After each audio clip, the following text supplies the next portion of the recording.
Okay, Fiona, over to you. Thank you so much. Good morning, everybody. It's nice to see so many of you here. Um, it's lovely to have this kind of interest as well in this topic. I absolutely love yoga, so I'm kind of really delighted to be asked to talk. So, a little bit about me very quickly. I'm a learning and development consultant and facilitator. I love helping people learn. I'm also a huge social media fan, so we'll provide like contact links at the end of the session, but you can get in touch with me on Twitter, LinkedIn, Facebook, Instagram. I'm all over the place, so you can find me there. Do say hi. But whilst being a learning and development consultant, I'm also a yoga teacher. I've been qualified as a yoga teacher for just over a year, and I teach a variety of yoga styles that you'll see there on the slides: so vinyasa, hatha, restorative. I also do breath awareness sessions. Um, I'm still a huge fan of social media in this space, and even more so at the moment, considering the current pandemic that we have going on. Using technology is an amazing thing to keep up with my yoga practice and help my yoga students keep up with theirs. Um, what I want to do is get really straight into this session. And I'd be really interested to know, before I get started with the rest of my session, about whether any of you have actually taken on and done any online kind of exercise. So you might have been going to the gym, or you might have been going to the studio before the lockdown, or for the UK, the lockdown happened about mid-March. It'd be great to see and hear from you if you've been using technology to keep up with your physical activity. And Fiona, just to be clear, you're asking people about doing this in an online environment. So I was talking earlier about kayaking. You say, Dom, you can't kayak online, and of course you're right. You can't. Absolutely. I'm just going to check the language learning thing that I've been doing. There we go. By the way, there are just check a box. There's no submit button. Just check a box, and your vote will be counted. So I love that I'm seeing lots of people talking about yoga and meditation. Amazing. But also P with Joe Wicks. That's been super popular, hasn't it? Rock choir, Carol Ann said. That's I I amazing. think we need to know more, Carol Ann. Please provide details of That's your really choir. cool. That's great. Oh, I love that comment from Dana. She said it's surprisingly quite similar to real life, but more private. I feel less reserved. Yeah, I can totally relate to that. And that I'll come on to that a little bit actually later in this session. Oh, Claire's here as well, saying about the breath awareness sessions. Thank you, Claire. Oh, and some language learning. That's great. So people are using this time to catch up. Brilliant. Oh, there's so many amazing comments. Don, I'm going to have to keep going on, Tyler, as I could just sit. No, I tell you what, I It's want to really honour good. people's comments. I am super impressed with the things that people have been doing. My challenge is the kids climbing on wing when I'm doing press ups or down facing dog. Yeah, when you've got younger children, Gail, it is a difficulty for sure. Dom, congratulations doing the couch to 5K. Anybody who does that, I always take my hat off to. And perhaps we'll have a moment, Carol Ann, in the Learning and Skills Group webinars for you to give us a rendition of Hallelujah that you picked up during Rock Choir. That would be fantastic. And Sarah's doing Couch to 5K again. Well done for you. And what about Christina too? Learning calligraphy online and ballet bar instead of rugby, says Paul. That's magnificent. So a real range of things there, Fiona. Were you expecting that range? I was hoping for the range. So yeah, and I think because I think what's really important, and this would probably be a whole other session entirely, is about lockdown and the pandemic has put a lot of stress and challenge on all of us. So I wasn't kind of sitting here thinking, oh, everyone should do something, but it's lovely to hear that people have found time to. I think that's what's Absolutely. important. Absolutely. Um, that's amazing. Thank you everyone so much for sharing. We'll have another question later on in the session too. So hopefully you'll be just as inclined to give your thoughts. So I love yoga. That's what I'm here to talk about. But I'm also really love learning and development facilitation. And so it's been this lovely kind of colliding of two of my worlds in the last few months. With regards to yoga, though, it's a huge part of yoga for many people, including myself, is the connection and community of being with others. So when you go to a yoga studio, you're kind of getting together and you're kind of doing the practice and you're in the space and you're feeling the energy. And so not being able to come together in the same physical space to practice was quite a blow for many people. And I'm really aware as well how that I felt that myself, but also I'm really comfortable with technology. So I'm really aware that in the online space, you know, I'm really used to doing webinars and conferences online and being on social media and learning online, but not everyone has that experience or has had that opportunity. So it wasn't a surprise that when, you know, mid-March time, things started needing to be closed down, so we all were staying at home, that many of the studios and yoga students found that really tricky because they weren't used to being in the online space, and why should they as well? You know, there hadn't been a need for them to do that. And this pandemic gave us enough to deal with and to think about, and it was strange enough. And I know from talking to a number of my students and friends and fellow teachers that there were quite a few people that thought they'd really struggle to continue with their yoga practice and to continue with their personal practice and building and developing on the skills that they have because of the lockdown and what they saw as restrictions. And not everybody has a personal home practice anyway. So when they were doing yoga, they were only doing it when they went to a studio, when they were in a group with a teacher being led in a room together. So that was all quite interesting for me to sit with and think about from my perspective as someone who loves yoga and doing that in groups, but also as a teacher, because this being together piece is what draws a lot of people to the practice. Because for many, a yoga studio is a place where people will go to get away, to disconnect from it all, and to actually, you know, find peace and find kind of tranquility, you know, and that opportunity to switch off. And I get that, and I completely connect with that. But I suppose I was thinking during the last few months, I've been thinking that, you know, my role as a yoga teacher and as a guide is to help others and support them in their practice, to find that connection to their practice. And you don't need a studio to do that. You need yourself and a bit of floor space. You don't even need a yoga mat. You just need you. That you are the yoga. Yeah, there's some interesting reflections and really interesting discussions that have been going on in kind of the yoga community. So what I want to share with you is just a couple of the challenges and continue on that theme. I was convinced it would work because I was convinced it would work to move the practice online because I had faith in the practice, I had faith in the technology, and I had faith in the people. And that probably sounds so cheesy, but I'm sticking with it because I think a big part of the challenge was the unknown, or people not knowing how to use the tech. And we can get over that, right? We can help people learn how to log on to whatever video conferencing platform they choose to use. And I think once we help, well, my experience was once I help people kind of overcome that fear of technology or the unknown elements around the setup, if they had to be on video or if they didn't, then people started to really connect back in with it again. And that was quite a beautiful thing to see. And I think, to be fair and clear at this point as well, it's important to note that yoga is out there. It's pre-recorded online mostly.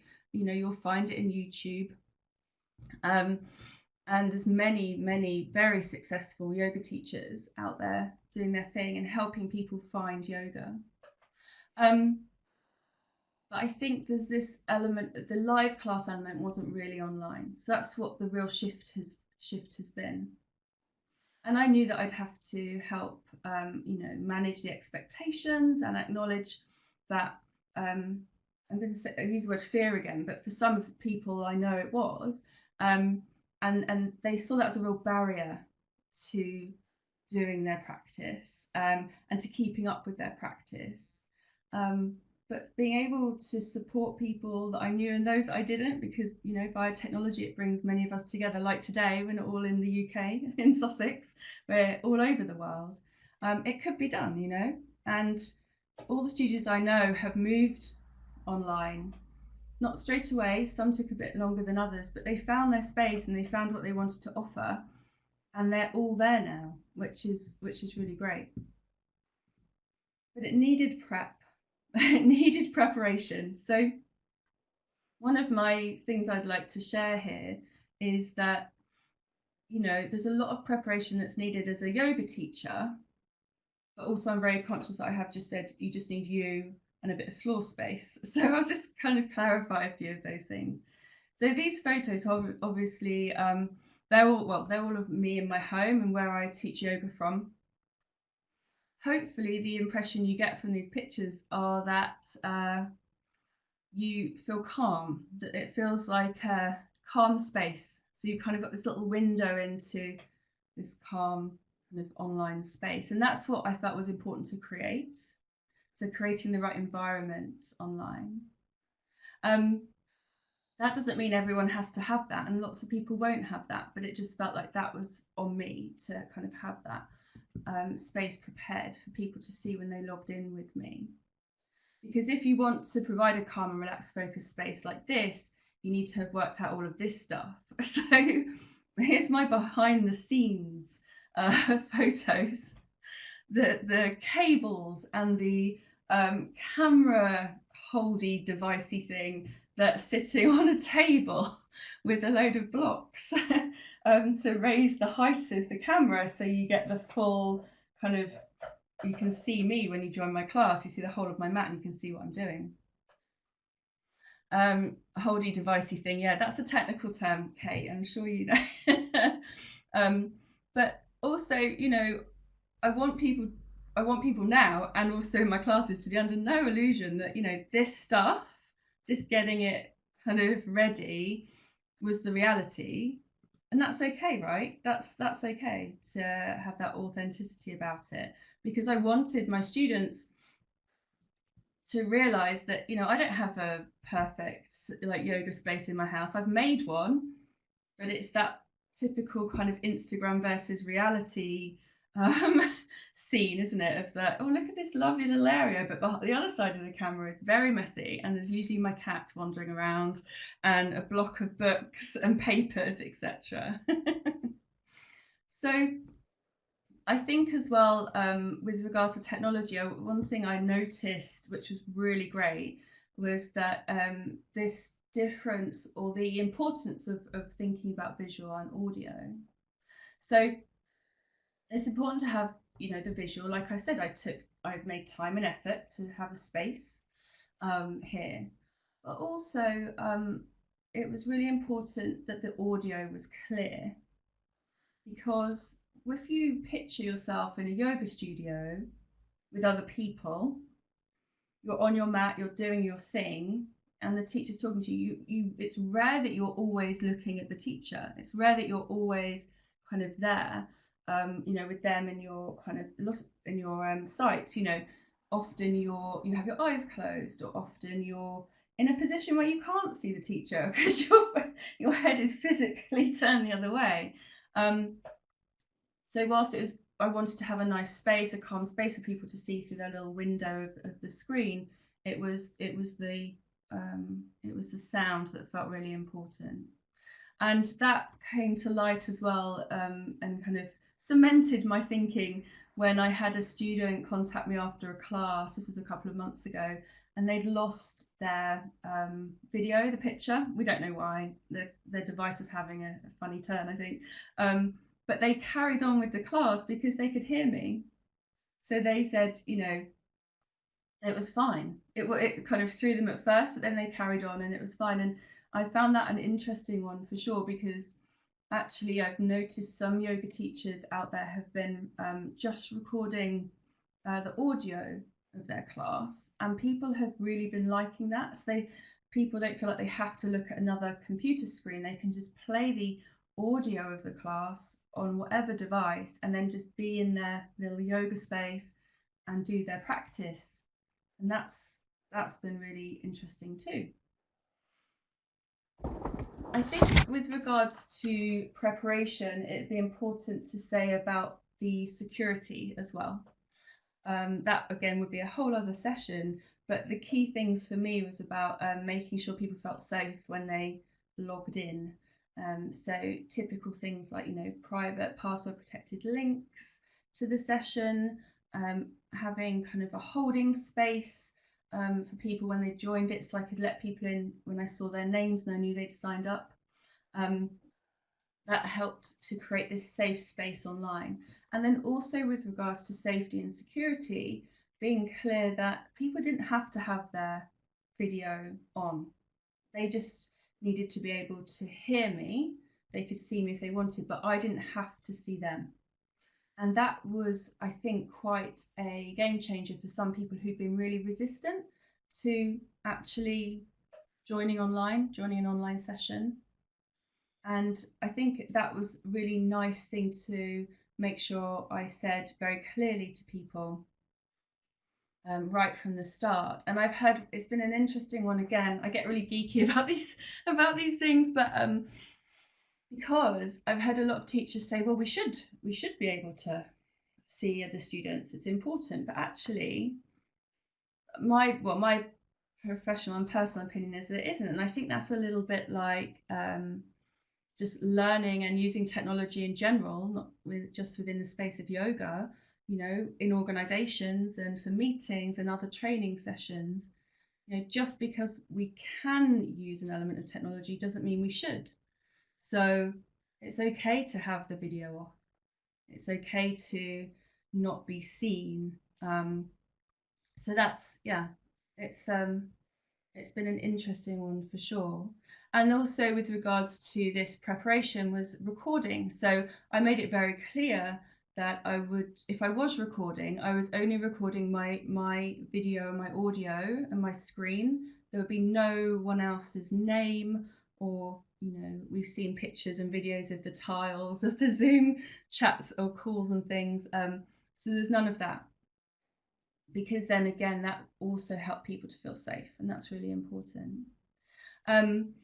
What I did, what I've done with my classes, with my yoga classes, is people attend and they come along at the time. So it's a live class, but I record my screen and my sound, and then I send that recording to students afterwards, and they have access to that for 7 days. So they come along, they do the class, and then they get to do the class again as many times as they wish in the following 7 days. And that's worked really well for some people. And also some of my students have signed up to attend, haven't been able to for whatever reason, and then they get the recording and then they can do the practice in the time that they want to. That feels important to me as well. So providing this support and these different routes to helping people with their yoga practice. So let me move on to holding the online space for others. This has been really interesting. So a big part of my work as a learning development consultant is as a facilitator, so holding space in a room with groups of people. And I felt when I did my yoga teacher training that actually there's a lot of synergy, there's a lot of crossover with being a facilitator and being a yoga teacher. And this holding space piece is interesting, especially online. And again, it comes into that security and the how people feel, and that they feel held, as in they feel that it's a safe space and they can relax and they can do what they need to do. Also, I thought it was really important to let people know that it's okay. So whatever's going on in their space, so if I can see into their home, that it's okay if their child runs past in the background, or if their home is carrying on as it needs to carry on whilst they're doing their practice, that was fine, because that's okay. You know, if you're being able to find time to do your yoga in whatever space you have, then that's amazing. And yes, this is a photo of my cat, Ray. She is, yeah, she's so cute and she just loves my yoga mat. So literally, I will find her sitting on my yoga mat um, whenever I'm not on it, usually.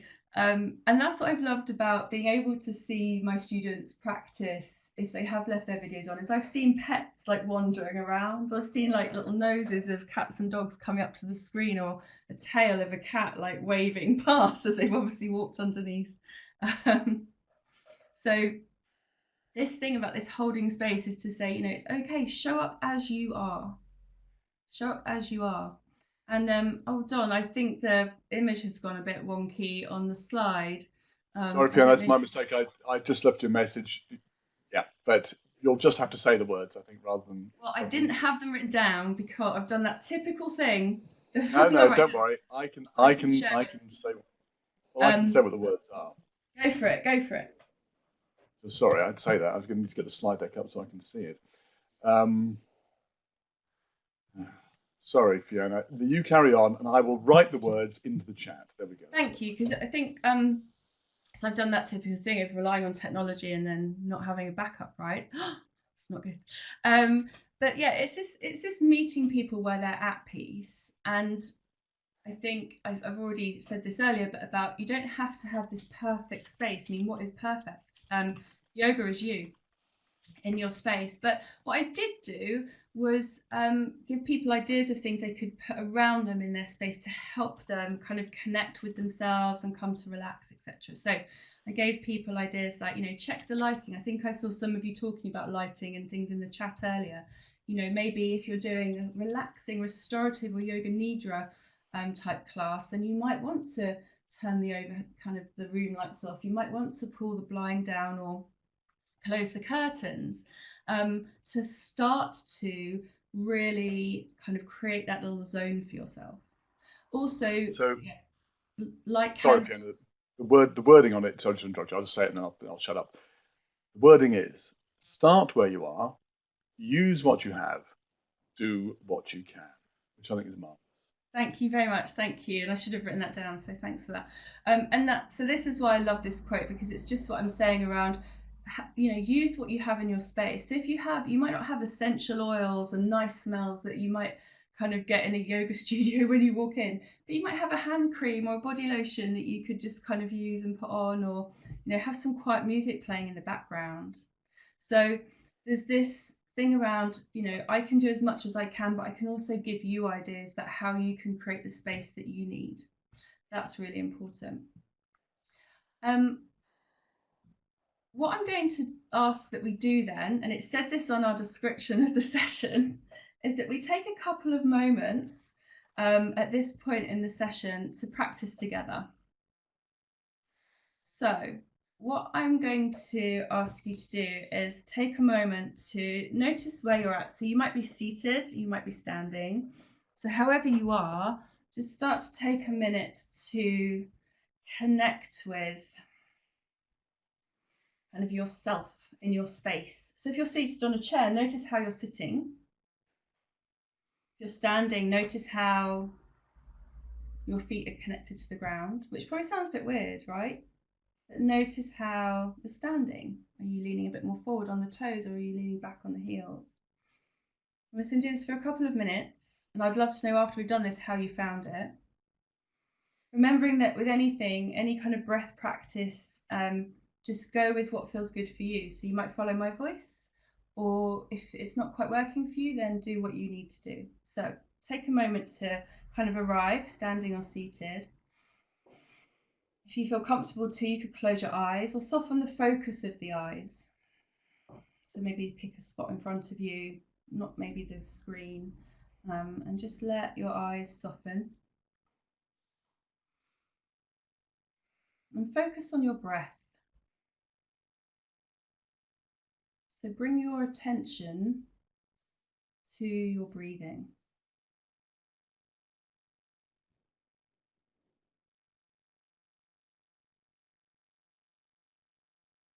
And really notice how the breath moves. So notice the inhale. Notice the exhale.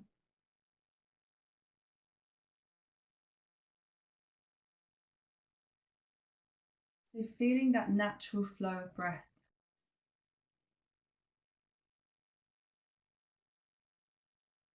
And we do this breath awareness practice to help ourselves to slow down,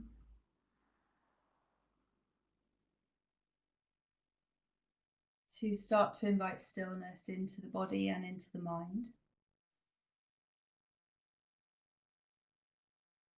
So keep your focus on your breathing, noticing you might be drawn to your belly or your chest or the tip of your nose, where the air is coming in and going out.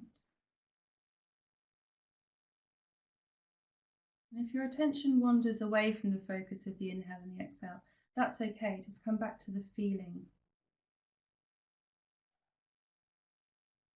So notice how the air feels as it fills your chest. Maybe your rib cage lifts or expands. And as the exhale comes, the chest softens, the rib cage softens.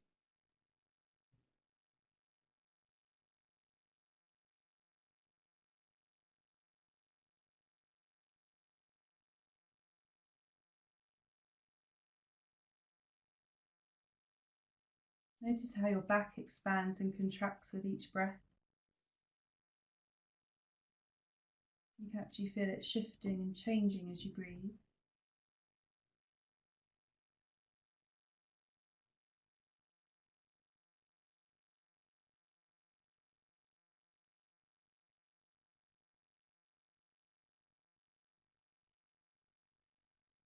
Notice how your stomach expands outward with each inhale and pulls it in with each exhale.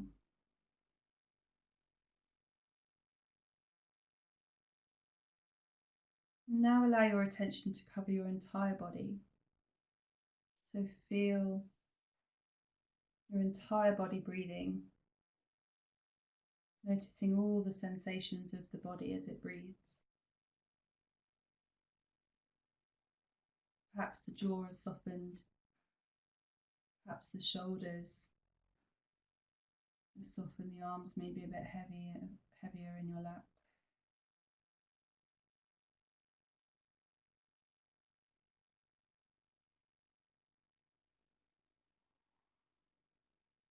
And take a deep inhale in, breathing all the way down, filling up all the way to the bottom of the lungs, all the way to the stomach, really filling up, filling up, filling up. And then let the breath go out through the mouth. And then when you're ready, if you have your eyes closed, just gently blinking your eyes open again. Bringing yourself back into your space.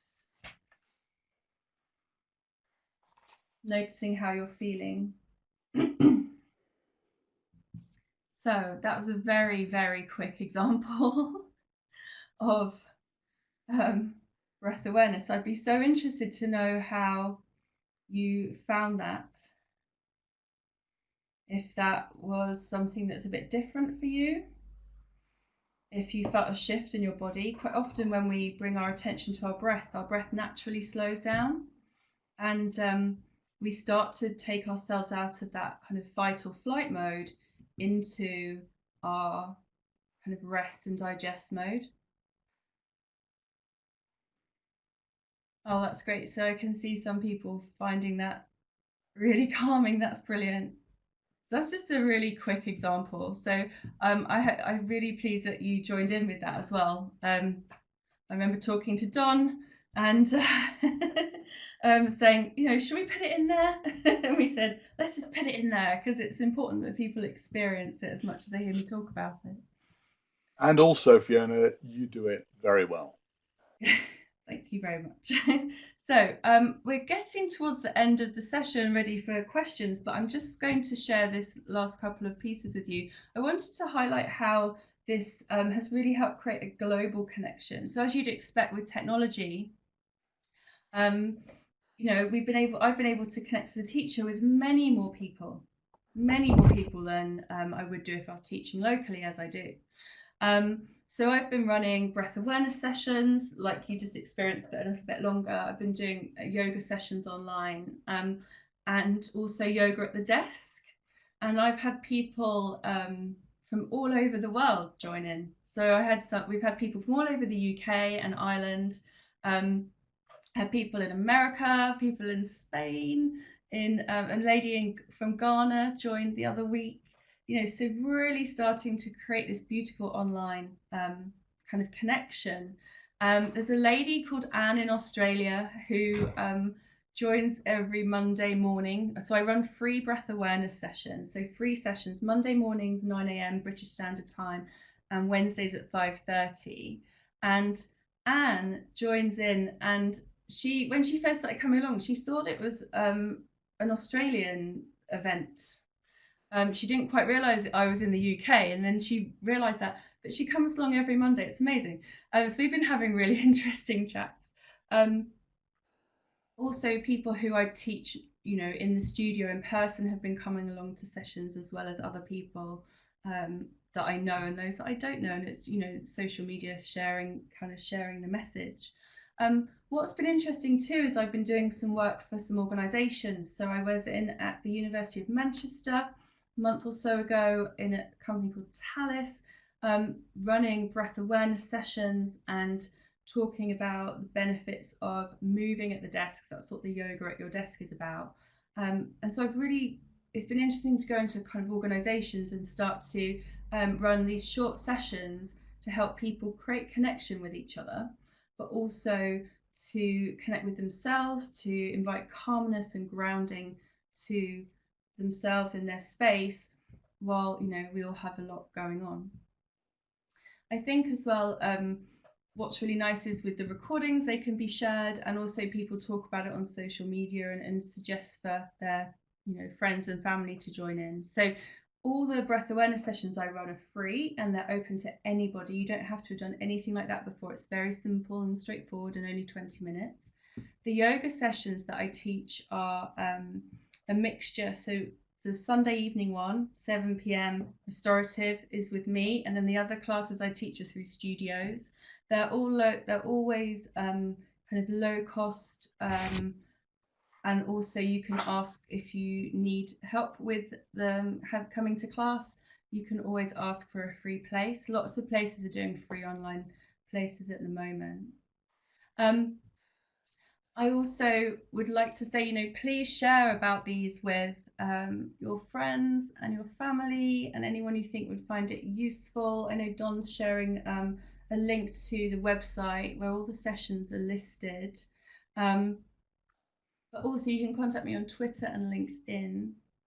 I'm going to start to wrap up because I know there's a few questions, but just as I suppose my final kind of thinking on this with regards to yoga is that, all the studios that I work for, are starting to get ready to go back to face, right? So I think that's as of the 25th or something like that next week in the UK.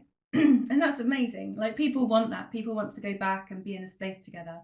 But all of them are keeping an element of online. So I find that so interesting that, yes, they're getting ready to go back to in person as and when they're ready and their clients are ready, but also they're keeping this online space. And so I think that it's really good to see that actually we can be doing these different things, in different ways, and technology enables us to do that. And there's this new space that's been created for yoga online, for sure, in this way, these live classes. And doing yoga online doesn't have to be kind of second best to the in-person yoga. It can have its place kind of as equally. People can still find connection, they can still develop their practice and feel connected with others and their teacher. And so I knew this before, but I think the last few months have really cemented this for me, is that we can support others to grow and change and develop new skills via technology when we use it well, and when we use the different elements of it that bring value. going back to that piece about, you know, not just using an element of the technology because it's there. So I'm going to ask Don to put up my final kind of question for you, just to get some thoughts about where you're at right now. So thank you so much for being at the session. It's been amazing that so many of you have joined, considering it's quite a different topic under learning technology. So thank you for having me, Learning Technology Summer Forum. But what are you thinking? What are you thinking kind of right now? Where's your head out with this stuff? Not just necessarily yoga related, but obviously, and so much of this you can take into other spaces. And then I know there's a couple of questions. So Don, I will hand back to you. Thank you. Fiona, I was all hyped up and super pumped, ready for my webinar that I'm delivering at 9:45. But you know what? After that yoga breathing, I think I'm just completely chilled out. I'm not sure if I can be bothered to turn up for it. That was just brilliant. Thank you so much. Honestly, you were born to do that. Physical versus digital experience. Lots of comments on this one. Linda likes the structure of being in a class. Emma was saying, likes to be outside, went on a yoga retreat and loved it. A lot of conversation about Emma's yoga retreat. That was brilliant. That was in Spain. It sounded fantastic. So the question then about the physical versus the digital experience, a lot of it came down to the instructions you're giving and the audio instructions. So Christine asked, are you changing your verbal instruction online? How do you do it differently? Paul talked about yoga podcast. Emma and Christina got very excited about that. And Joanne observed that verbal instructions tend to be the same as they were face-to-face, but perhaps they use them a little more and slightly less musical. So overall, I mean, we heard you giving audio instruction. It was brilliant. And Sarah said you had great confidence in your pauses, which I thought was a lovely way of putting it. How has your audio instruction changed, given you say you don't need necessarily to be on video for it? Yeah, brilliant. Thank you for those questions. I think it's a really good point. I think there has been a slight shift for sure. So if you picture when I teach in a yoga studio, everyone's very aware of the space around them, the fellow yogis practicing, of the teacher and where the teacher is in the room, because you can hear the voice. What I notice with teaching online is, I'm a big believer of pausing a lot, and I'm quite comfortable with pausing. I think it gives people's brains a chance to catch up and people to get into their bodies and their minds in their yoga practice. But when I was doing that initially online, I started to notice people kind of coming up and like looking at the screen, or like they'd be in downward facing dog, which is like on your hands and feet, and like looking, kind of craning their neck around to see me or to look at their screen. And that made me realize what I had to do was maybe just be a bit more mindful in my language and let people know that maybe there would be like moments of silence coming up. So in the room, if you were in my class, you'd know if I'd left the room, if I'd walked out, you'd very easily be able to tell that. Whereas on video, I think a lot of people were worried that maybe their signal would cut out or the video would stop or something. So I would say things like, take a few breaths in this posture. I'm going to give you a few moments of silence for you to feel into your body or into your mind, or whatever the element was that we were doing. And that helped people to realize that then the silence that followed was meant to be there. And that, I think that was quite a key thing. Yoga is more than just the postures, more than just the asana. So I tried to continue giving that as a teacher and getting that across online. Yoga is important for everyone in their own way, so it's not for me to be talking all the time. So yeah, hopefully that's kind of answered the question. I think it's very, very interesting, Fiona. And we've known each other for a while, and it's unusual for people to say what you've just said, that you feel comfortable in pausing online. And it's wonderful, because all too often people feel the need to fill the space. Whereas in fact, and it was observed by, I think, Paul in the chat, that pauses can be incredibly powerful. And clearly you found that to work just right for you. Really interesting question from Steph M. What have you learned from teaching yoga that you can translate into your other learning and development work. So I like that, sort of turning it around. What about that, Fiona? That was, oh, I could talk to you about that for ages. Well, try and do it in 2 minutes. In 2 minutes. So I think it's that piece about the crossover. So holding space as a facilitator, as a learning and development professional, and holding space as a yoga teacher, they are so similar. Ultimately, the role of a yoga teacher is to invite people to practice, is to invite people to be curious, it's to invite people to go where they need to go. So in a way, it's the biggest example of self-directed learning ever, because you're holding a space and providing support and giving people courage to try something different and new and to ask questions. And I've just found that all throughout my yoga teacher training, that was there the whole time. But it's not about me as the yoga teacher, it's always about the other person. And I think that as a learning and development professional, that's been in my practice for quite a long time. Yes, I have a part to play as a curator, as a signposter, as a facilitator, all those things, but I'm never ultimately in control of someone else's learning. And those, does that make sense? Yeah, totally, absolutely. It's a fab question, thank you. Well, thanks to Steph M. And I was all focusing on the yoga bit, but I think it's a really interesting reverse question. We're going to have to wrap up on time, so I'm going to go straight to the wrap-ups area. Everyone has been talking about this phrase, which I'm going to drop in here. There's Fiona's details up there. Start where you can, use what you have, do what you can. That's been resonating with people. And Catherine Kelly had shared something. I don't have a copy of the link, but Fiona, I just want to say we've got 2 minutes probably to well, actually 1 minute now to wrap up. You've inspired a lot of people here today, and we've had some people from all over. We had Sindhu on in earlier sessions talking about the DC dance. That was lovely. It was lovely to hear people, Christine, Gail, Catherine, Louise, Sarah, Joanne, people talking about their own practice, Laura, Darren, people taking things up for the first time. What would you leave people with as they leave the room today? Okay, so I'm going to go with my pure yoga teacher hat on, because I think it's just one of the best things anyone could start in their life, and say that you're never too old or young, or you don't have to be a certain size or shape or look to do yoga. It's there for everyone. And it's a brilliant way if you're into self-reflection and into learning more about yourself on the mat and off the mat, then just give it a try. And if you have any questions, then you can get in touch with me.